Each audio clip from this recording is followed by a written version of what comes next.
Okay, so hello. Good response there. Excellent. It's late. It's fine.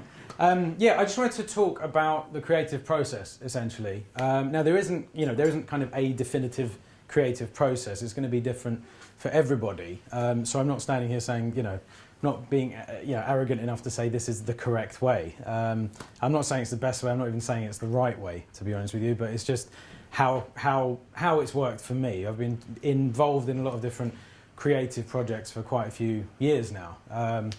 So I just thought I'd share some of the things that I've learned, I suppose. So the first part of the creative process is ideas, so inspiration. That's always going to be the spark for any kind of artistic or creative thing that you want to do. And I do get asked sometimes, where do my ideas come from? And the simple answer is ideas are everywhere. And I mean that literally. I mean, pick up a newspaper, go for a walk, sit on a bus. Ideas are literally everywhere. We are living at a time now and in a society where not only can we find out whatever information we want, essentially, but we're bombarded with it. We're advertised to. There's things going on around us all the time. There's things going on within us all the time. And any one of those things can be a spark, can be an idea, a jumping off point for something else. So I want you to just think of a news story, a recent news story that you've heard about, just something that comes to mind. Has everyone thought of something? I'm not going to do a magic trick here and tell you what you're thinking, by the way. That's not how it works. But okay, so just think of the story, and I want you to imagine that the story is not true. Okay, as in the entire thing is a huge, elaborate setup. So let's say it's a murder. Okay, so why would that be a setup? Why would somebody agree to essentially go into hiding for the rest of their lives? Were they offered something? Were they threatened with something? You can just take anything from I suppose from the media, and you can take it wherever you want. And this is what I love about creativity, about artistic endeavours, because you can go anywhere with it. You can take something fairly simple. Let's say you're walking in the park, you see a couple sitting next to each other. You can wonder, okay, how long have they been together? Are they together? Are they happy they're together? Do they hate each other's parents? You really think about, and you can create that. And I think, and also, in terms of the news story, every single one of us in this room, we could have thought of the exact same story, but as a starting point. But we would have gone in completely different directions because we're all unique. We've all had completely different life experiences. And again, that's something that I love about being creative. You can create worlds, essentially. As a writer, certainly you can do that. So that's kind of the simple answer to the question.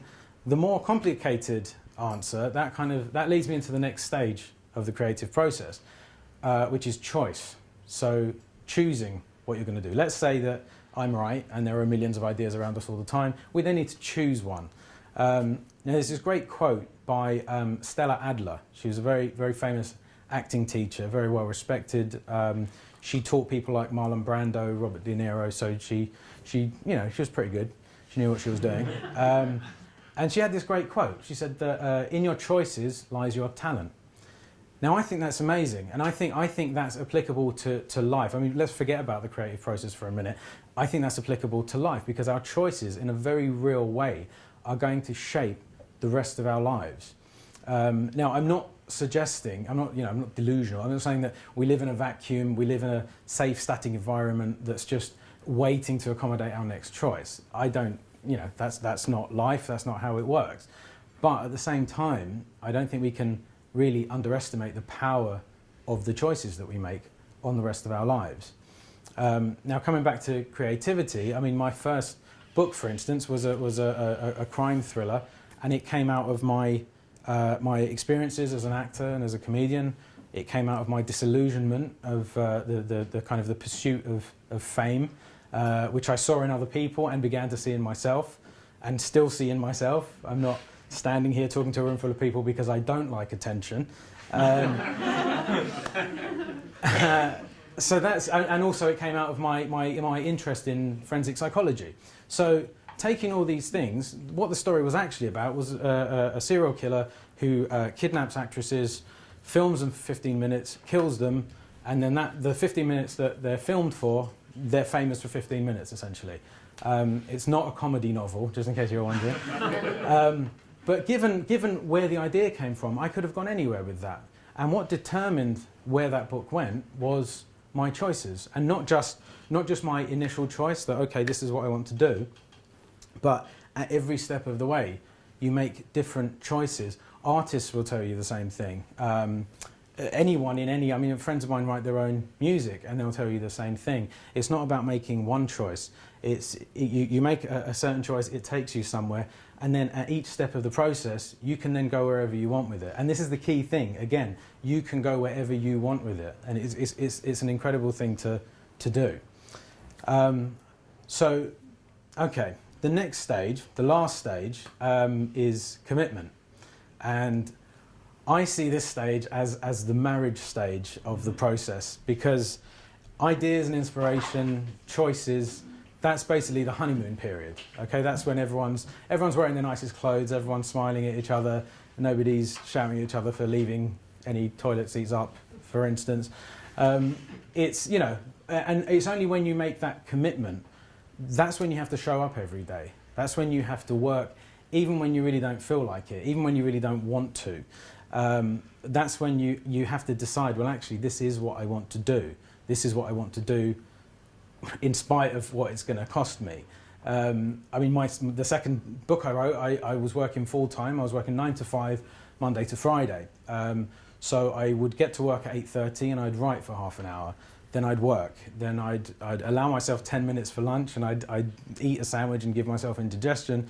And then I'd write for 50 minutes after that. Then I'd work, and then in the evening I'd write for another 2 or 3 hours, unless I had a stand-up gig, in which case I would either write afterwards or I'd be too exhausted to do anything at the end of it, actually. And I did this for months, every single day. I did this for months.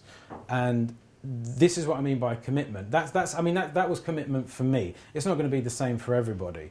And one of the things that I think is important to remember as well, and I truly believe this, is that creativity and kind of artistic endeavors, I think that they're an end in themselves. It's not a means to an end. It's not, yes, you're trying to finish a particular project or a particular thing, but it really is, and I hate myself that I'm about to say this. I'm trying to think of another way of saying it so I don't have to say it, but I think I'm going to have to. Yeah. Just forgive me for saying this. It's very much about the journey. It is. And we can't forgive you. It's terrible, isn't it? It's ridiculous, I know. I'm supposed to be a writer and I can't think of another word. It's terrible. But yeah, it is. It absolutely is, though. And I think this is something that people can miss, because a lot of people can, you can get very caught up on success and on failure. And realistically, sometimes you will do all these things. You'll choose a great idea, and you'll commit to it, and you'll show up every day, and you'll do everything that you should do, or that you can do to make it work, and it won't always work. But I wouldn't see that as failure, though. I have a real problem with that word. I think very few things in life are genuine failures. I think if you learn something from the experience, or if it informs you or nourishes you in some way, I don't think it is a failure. An example from my own life, when I was 19, I went to New York, and it was a student kind of scheme where I got a visa, and I was allowed to, so I was able to work over there, and I was going to go out there. I was going to get a job, get an apartment, and live there for a few months in between university years. And I wanted to do it. I wanted to put myself in very much a kind of sink or swim type situation.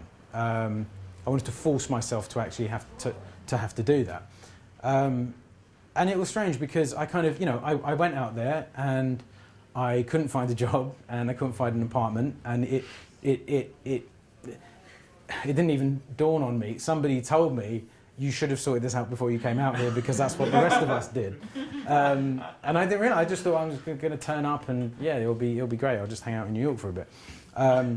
So I was staying in hostels, and that was really tough, because you couldn't book for a few days at a time. I could only book one night at a time. So I'd literally wake up in the morning, rush to the reception desk and book for that evening, so that I'd have somewhere to sleep that night. And I could only do that for a handful of times. You could only do it, I think you could only do that for a week, and then you'd have to move on to a different hostel. So I was doing that, which was fabulous. But and kind of at the time, I thought to myself, well, actually, I did feel like a failure at the time. I did think, well, I'm not swimming clearly, so I must be sinking.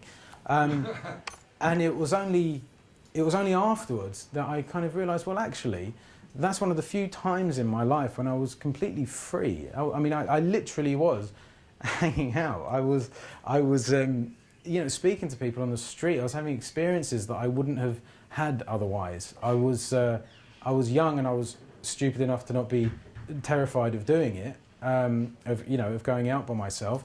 And as a writer, as a comedian, as an actor, I mean, it's informed me in so many ways. So at the time I thought, okay, this is kind of, I have failed. I did think that. But this is why I don't think that, that really, I think if you learn from an experience, I think if you get something from it, if you can use it, it might not be the experience you intended it to be, but it's, it might be a different, you might learn a different set of things, or you might learn something. You might. I mean, initially going out to New York, I didn't want to learn anything. I mean, I don't even know why I went, to be honest with you. I don't know. I was 19, and why not? Is this or just hang out in London for the summer? I don't know, which probably would have been cheaper, but whatever. But yeah, I mean, I think the important thing though is coming back to the point about creativity being an end in itself. I think that's something that we lose. It's very easy to get caught up in kind of the corporate world. It's very easy to get caught up in what you're supposed to do, what you're told to do, what you're conditioned to do. And I think it takes, I think it takes a lot to actually, try to break out of that, try to do something, something creative, and try to follow your dreams. So, I mean, what I would say is if you want to write, then do it. If you want to, sing, do it. If you want to do anything creative, then do it. Because I hate to be bleak about it, but every single person in this room, 100 years from now, we're all going to be dead. Let's put it that way. We're all going to be dead. It's true. It's true. I mean, I hate to break it to you guys, but seriously, I mean, I think our lives need to be filled with things that we want to do, and I'm realistic. We need to pay mortgages. We need to pay rent. We need to eat. I understand that. I'm Greek. I understand eating. But similarly, I think we need to nourish ourselves as well. And I just want to leave on another quote by Stella Adler, because she famously once said that life beats down and crushes the soul, but art reminds you that you have one. Thank you very much.